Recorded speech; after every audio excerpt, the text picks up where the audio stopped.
안녕하세요. 저는 최근에 이혼을 한 30대 중후반의 여자입니다. 저는 남편만 괜찮은 사람이면 결혼 생활에 문제가 없을 줄 알았습니다. 하지만 결국 시어머니라는 어마무시한 존재에 굴복하고 이혼을 하게 되었어요. 지금 생각해보니 그냥 남편을 봐서라도 참을 걸 그랬나 싶고 제가 예민했나 싶기도 해요. 그렇지만 이혼을 하지 않으면 남편이 시댁과 연을 끊지 않는 이상 시어머니와는 계속 부딪혀야 하니까 어쩔 수 없는 선택이었던 것 같아요. 저희 시어머니는 정말 허영심으로 똘똘 뭉쳐있는 분이었어요. 겉모습은 꽤나 있는 사람 같지만 실상은 쥐뿔도 없는 사람이셨어요. 일단 제 이야기부터 시작해볼게요. 저는 어렸을 때 아버지께서 병으로 일찍 돌아가셨었어요.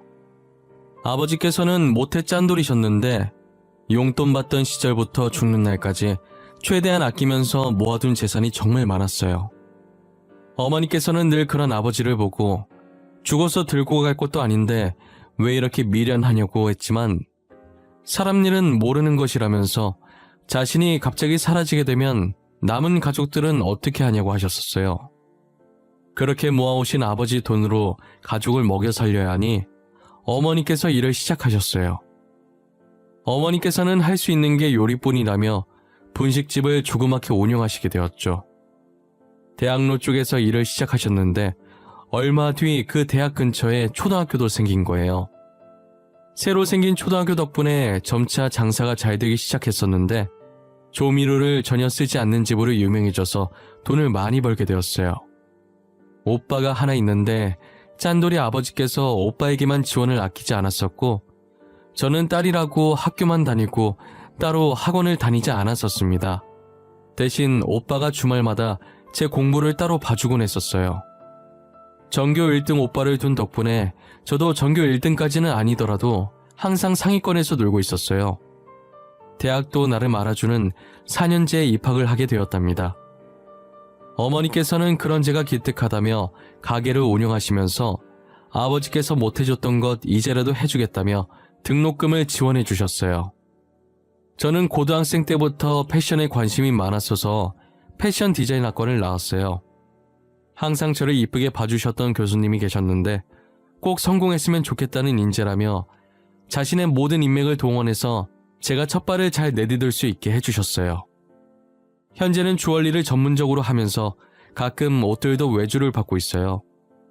제가 평소에는 안 그런데 업무에 있어서는 완벽주의자라 되게 까다롭고 엄격하지만 그만큼 일처리가 깔끔하니 다른 기업들이 좋아해 주시고 외주가 많이 들어오는 편이었어요. 동기들은 조금만 관심 받아도 더 유명해지고 싶어서 인터뷰가 들어오면 무조건 하더라고요. 저는 동기들 중에 제가 제일 유명했지만 얼굴이 알려지는 걸 별로 좋아하지 않는 성격이라 인터뷰가 들어와도 항상 거절하기 바빴어요. 괜히 구설수에 올라가는 게 싫어서 다른 사람들과 친목도 잘하지 않았었어요. 그래서 아는 사람들만 아는 디자이너로 업계에 유명했었죠. 친목을 하지 않는다고 해서 집에만 있는 건 아니었어요. 제가 혼자서 전시회 가는 걸 엄청 좋아했었거든요. 저는 사진 전시회보다 그림 전시회를 가는 것을 좋아했어요. 또 유별나서 유명한 화가보다는 이제 막 그림을 시작한 화가의 전시회만 다녔었어요. 저는 어김없이 신인 화가의 전시회에 갔고 한 그림을 보고 되게 감명을 받아서 자리 이동도 하지 않은 채 한동안 그 그림만 쳐다보고 있었던 것 같아요. 그리고 뭔가에 홀린 듯이 그림을 사서 작업실에 걸어놨죠. 그렇게 제 일상은 작업실과 전시회 방문의 반복이었었어요. 친구는 반복되는 일상이 지겹지도 않냐면서 남자를 한 명 소개시켜줬었어요. 그 남자가 바로 지금 저의 남편인데요. 남편의 첫인상은 정말 최악 중에서도 최악이었었어요. 남편이 저랑 대화를 나누면서도 계속 따분하다는 표정으로 일관하더라고요. 저도 솔직히 좋아서 나온 건 아니어서 그냥 자리를 박차고 나가려다 친구가 소개해준 거니 친구 입장을 생각해서 분위기 망치지 않으려고 노력을 많이 했어요. 그런데 맞춰주려고 혼자 떠드는 저도 점점 지치기 시작하더라고요. 그때 갑자기 전시회가 생각이 났지 뭐예요? 전시회는 입 다물고 볼 수 있는 곳이기도 하고 제가 좋아하는 곳이잖아요. 그래서 근처에 전시하던데 갈 생각 있냐고 물어봤어요. 혹시 전시회 좋아하세요? 근처에 전시회 하는 것 같던데 갈 생각 있으세요? 안 가고 싶으면 안 가고 싶다고 말씀하셔도 돼요. 전시회요? 너무 좋죠. 평소에도 전시회 좋아하세요? 최근에 전시회 가신 적 있으세요? 네.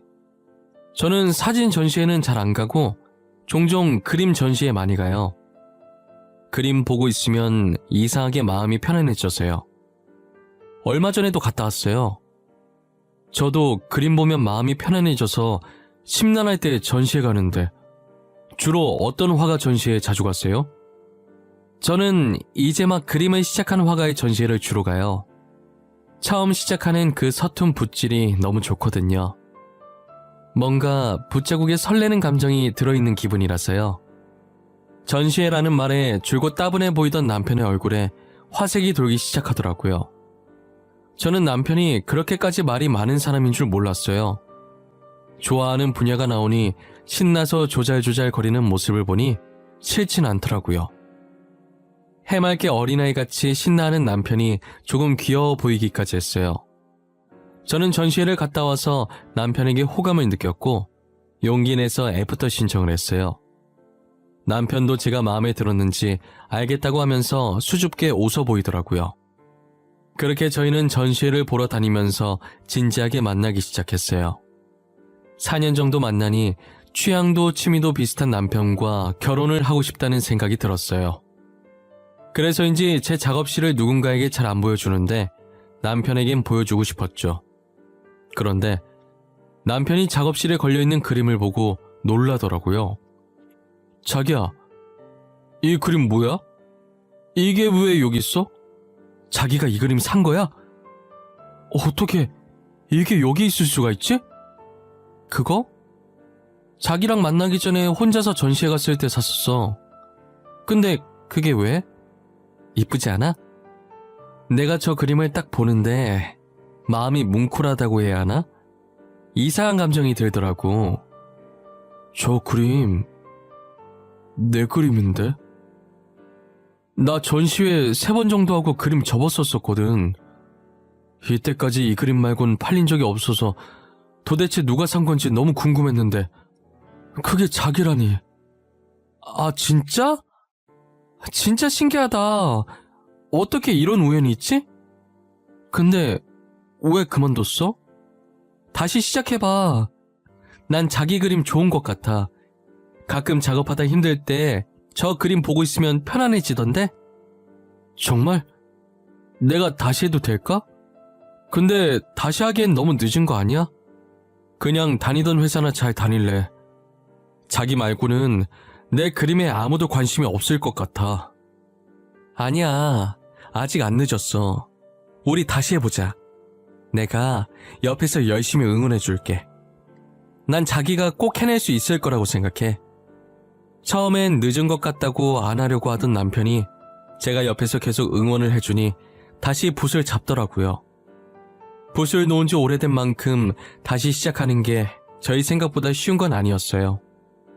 그래도 이번에 남편이 마음을 굳게 먹은 건지 끝까지 포기하지 않았어요. 저는 남편이 능력이 있고 없고를 떠나서 인품이 너무 좋은 사람이라 결혼하고 싶었어요.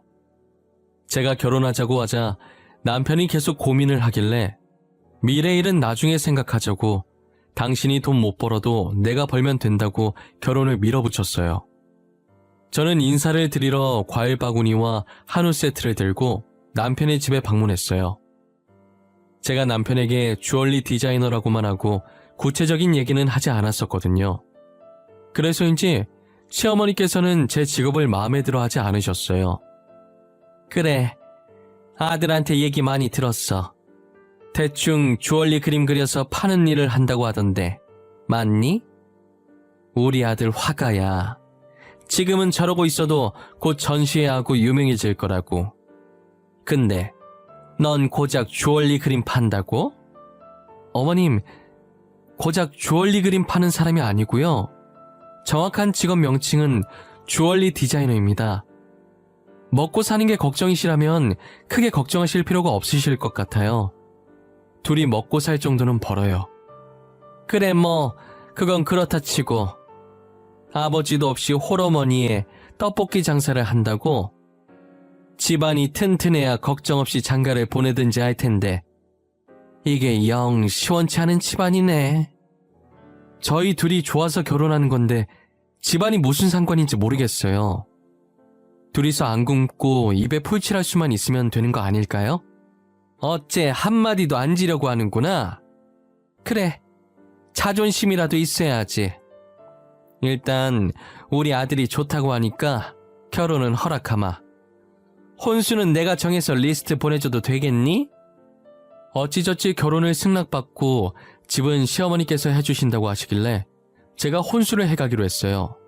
그리고 저희 집에 인사를 갔는데 저희 어머니는 제가 좋으면 된 거라고 흔쾌히 허락해 주셨죠. 저희 둘은 결혼하고 정말 누구보다 행복했어요. 결혼하고 보니 남편은 제가 알고 있던 것보다 훨씬 더 좋은 사람이더라고요. 연애하던 시절보다 더 저를 아껴주고 사랑해 주었어요. 하지만 시어머니 때문에 저희 결혼 생활이 조금씩 삐그덕거리기 시작했죠. 시어머니께서는 자신의 친구들과 비교하면서 계속 겉모습에 치장을 하려고 하셨어요. 저는 초반에 제가 디자인한 주얼리들을 시어머니께 몇 번 선물로 해드린 적이 있어요. 그런데 시어머니께서는 제가 준 선물을 화장대에 아무렇게나 올려둔 채 잘 안 끼고 다니셨죠. 진짜 어쩌다 가끔 한 번씩 끼시곤 하셨어요. 저희가 원래 결혼할 때 돈 관리와 부모님 챙기는 건 각자 하는 걸로 합의 봤었거든요. 그래서 제가 잘 보이려고 초반에 선물로 좀 해드리다가 시간이 흐르면서 안 해줬었어요. 어차피 선물로 만들어서 드려봤자 아무렇게나 던져두고 잘 안 하시니까요. 시어머니께서는 값비싼 제품을 알아서 잘 사고 다니시길래 본인 돈으로 사는 건가 했죠. 결혼할 때 집도 바로 해주신 분이니 당연히 돈이 많은 집안이라고 생각했어요. 그런데 남편이 갑자기 월급 받으면 주겠다고 하면서 제게 돈을 빌리는 거예요. 여보, 진짜 미안한데 내가 월급 받으면 바로 줄 수 있거든? 나 돈 조금만 빌려주면 안 될까? 나 당장 쓸 돈이 없어서 그래. 당장 쓸 돈이 없다니? 지금까지 모아둔 돈 없어? 여태 돈도 안 모으고 뭐 한 거야? 우리 축의금 반만 나눈 건 어떻게 했는데 그것도 벌써 다 썼어? 아니 사실 어머니가 돈 좀 달라고 하길래 줬어. 급하게 쓸 곳이 있다고 하길래. 진짜 급해 보이시더라고. 그래서 일단 드렸지. 뭐? 어머니가 그걸로 뭐 하신다고 하시던데. 급하게 어디다 쓰신다던데. 명품 사겠다고 저러는 거 아니야? 요즘 어머니 백화점을 자기 집 드나들 듯 하시던데. 그게 한정판이라서 지금 아니면 못 구하는 거라고 무조건 사야 된다는 거야. 자기 친구들 다 사는데 혼자만 안 살 순 없다고 하셔서. 알고 보니 남편의 월급으로 시어머니께서는 사치를 부리고 계시더라고요. 저는 차마 남편한테 화는 못 내겠고 바로 시어머니께 전화해서 따졌어요. 어머니, 한정판 살 거라고 저희 신랑한테 돈 달라고 하셨다면서요? 어머님이 사고 싶은 건 어머님 돈으로 사셔야죠. 왜 남편 돈을 가져가세요? 내가 내 아들한테 돈 달라고 하는데 네가 무슨 상관이니? 네가 나한테 돈 주는 것도 아니면서 어디서 시애미를 가르치려고 들어? 가르치려고 드는 게 아니라요. 어머니 때문에 용돈도 없이 생활하는 남편이 불쌍해서 그래요. 회사 생활하는데 아들이 돈도 한 푼 없이 다니는 걸 바라시는 거예요? 우리 아들이 왜 돈이 없어? 너 결혼한다고 할 때 뭐라 그랬어? 둘이 먹고 살 정도는 번다며. 그럼 남편 용돈 모자랄 때 좀 주고 그래야지. 안 그래? 어머님이 돈을 안 가져가셨으면 애초에 용돈이 모자랄 일도 없죠. 앞으로 그이 돈 가져가려고 하지 마세요. 앞으로 남편 돈 가져가지 말라고 하자 시어머니께서는 적반하장으로 화를 내시더라고요. 시어머니의 사치는 날이 갈수록 대단해져 갔어요.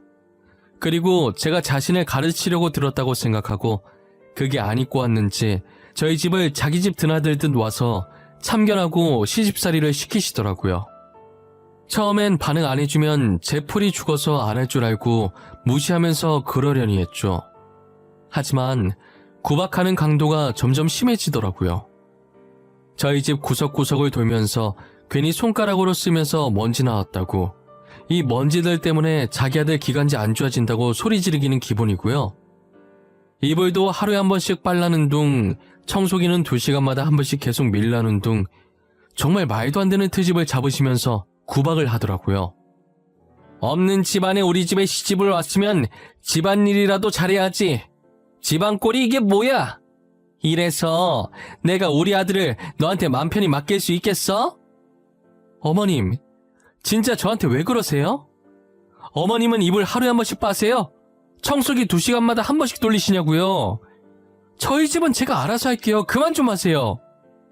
아주 시엠이 잡아먹겠다.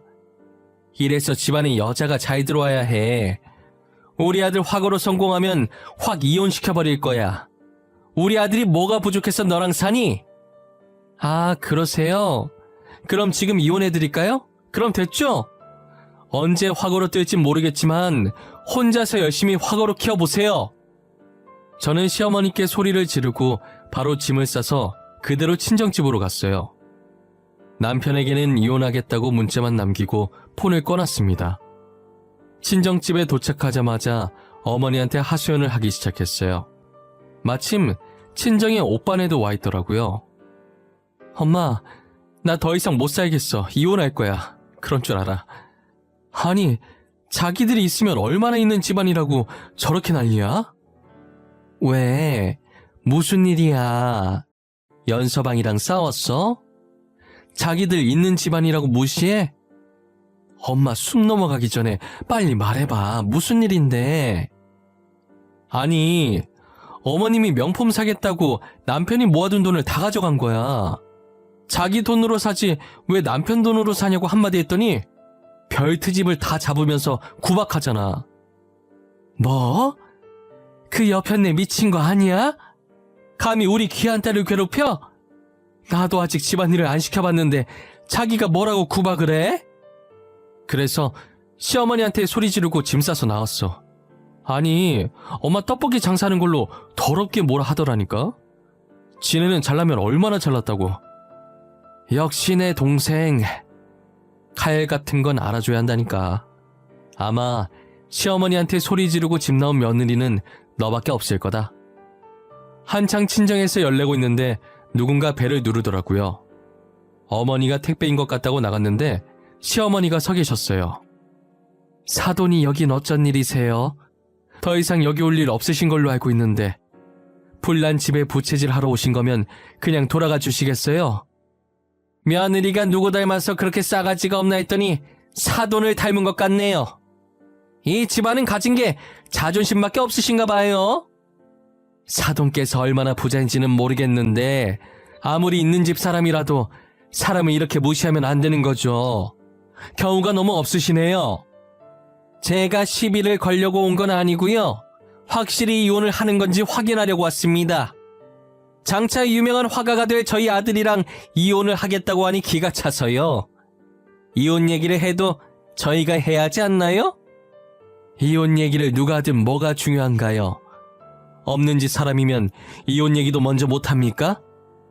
잘 살든 못 살든 안 맞으면 이혼하는 거죠. 고작 귀걸이 목걸이 그림 그려서 파는 애가 우리 아들이랑 이혼한다니 너무 웃겨서 그러죠. 우리 아들이야 금방 재혼할 수 있겠지만 며느리는 데려갈 남자가 저희 아들밖에 없지 않을까 하는 걱정스러운 마음에. 시어머니는 친정에 와서는 어머니께 으름장을 놓기 시작하더라고요. 원래 저희 새언니가 나서는 걸 별로 안 좋아하는데 가만히 듣고만 있다가 입을 떼더라고요. 저기 어른분들 말씀 중에 끼어들어서 정말 죄송하지만 지금 저희 아가씨가 끼고 있는 귀걸이가 얼마짜린지 아세요? 이거 아가씨가 직접 디자인한 귀걸이인데 뭐 귀걸이가 비싸봐야 5만원 안쪽이지 않나? 금은방 가서 비싸봐야 50만원이던데. 그리고 길거리에 저런 디자인 널리고 널린 것 같더만 뭘. 길거리 귀걸이랑 비교하시면 안 될 텐데. 아가씨가 디자인한 귀걸이들 기본 1,000만 원이에요. 지금 차고 있는 귀걸이는 다이아가 들어가 있어서 억 단위고요. 뭐? 억? 저 조그만한 귀걸이가 억이라고? 내가 잘 모른다고 지금 거짓말 치는 거 아니야? 아가씨가 얼굴이 안 알려져서 그렇지 패션 디자인 업계에서는 꽤나 알아주는 사람이에요. 다들 아가씨 디자인 받으려고 줄 서는 거 모르시죠? 새언니는 표정 하나 안 바뀌고 침착하게 시어머니께 말을 이어나갔어요. 시어머니는 귀걸이 가격을 듣고 입을 있는 대로 벌려서 놀라시더라고요. 그리고 저희 어머님 떡볶이 장사하시는 걸로도 뭐라고 하셨다던데 장사한다고 못 사는 거 아니에요. 그 건물이 2층짜리 작은 건물이긴 해도 저희 어머님 건물이고 1층에 원룸 3개 있는 거 월세 받고 사세요. 새아가, 너는 집안이 잘 살면 잘 산다고 나한테 말을 해줬어야지. 제일 중요한 얘기를 빼면 어쩌자는 거야? 결혼은 둘이 좋아서 하는 건데 굳이 제 집안을 말할 필요가 있나요? 둘이서 잘 먹고 잘 싸면 되는 거 아니냐고 결혼 전에도 제가 말했던 것 같은데요. 시어머니는 새언니의 말을 듣고 얼빠진 상태로 있었다가 정신이 든 건지 안색이 안 좋아졌어요. 저희 집에 냉기가 도는 와중에 남편이 문자를 받고 뒤늦게 헐레벌떡 친정으로 들어왔어요. 그리고는 오자마자 시어머니를 붙잡고 무조건 잘못했다고 빌라고 하더라고요. 엄마, 내가 엄마 일칠 줄 알았어. 당장 잘못했다고 그래. 무조건 잘못했다고 하라고. 진짜 아들 이혼당하는 꼴 보고 싶어서 그래? 내가 하지 말라고 그랬잖아. 너 알았어? 새아가 집안이 어떤 집안인지 알고 있었냐고. 너도 알면서 나한테 말 안 한 거야? 그게 무슨 소리야. 장모님 집안이 어떤 집안인데. 나 모르는데? 나 한 번도 집사람이랑 집안 얘기한 적 없어. 새아가, 내가 정말 미안했다. 1000번이고 10,000번이고 잘못했어.